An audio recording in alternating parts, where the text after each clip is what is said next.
Quaid Azam, Part 46. Dear Sir, it has been given out in the papers, including your paper, that a representative deputation of Mohammedans of India is going to wait upon the Viceroy on 1st October.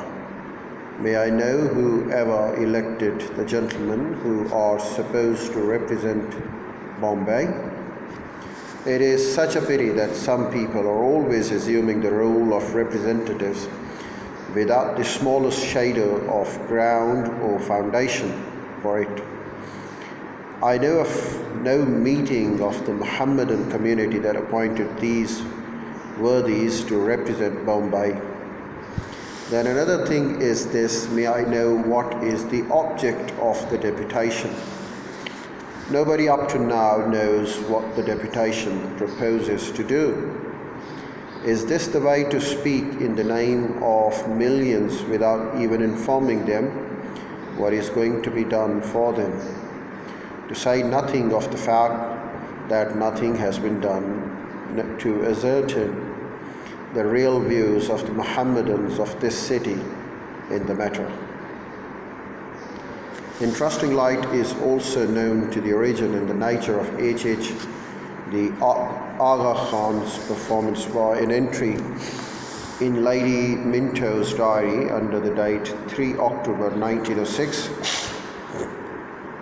referring to the death of Nawab Mohsin al-Mulk, the great Mohammedan leader. One finds the following mentioned as among his good points.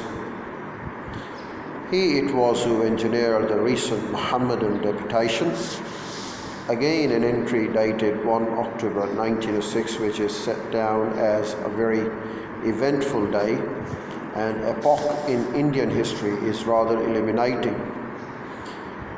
That evening, Lady Minto received a letter from an official name not disclosed, which ran, "I must send Your Excellency a line to say that a very big thing has happened today, a work of statesmanship that will affect India and Indian history for many a long year.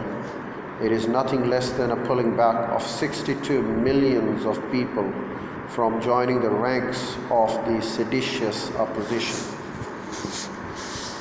This device of the communal electorate served its purpose so well in the manner devised that a decade later we find a successor Secretary of State for India, Montagu, the Viceroy Lord Chelmsford, placing on record their observation: division by creeds, classes means the creation of political camps organized against each other, and teaches men to think as partisans and not as citizens.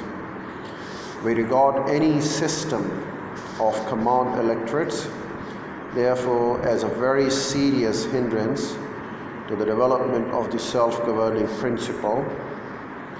The authors of multiple schemes of reforms then add that the principle works so well that once it has been fully established, it so entrenches communalism that one could hardly then abandon the principle even if one wished to do so.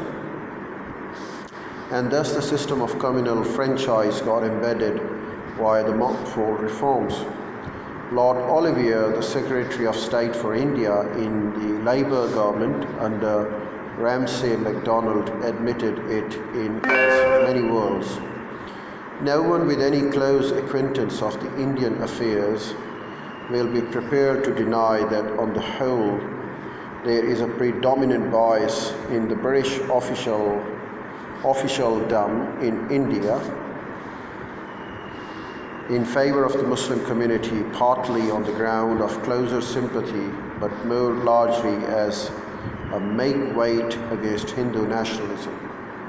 How then is one to pronounce authoritatively on such events of great import a century after they occurred?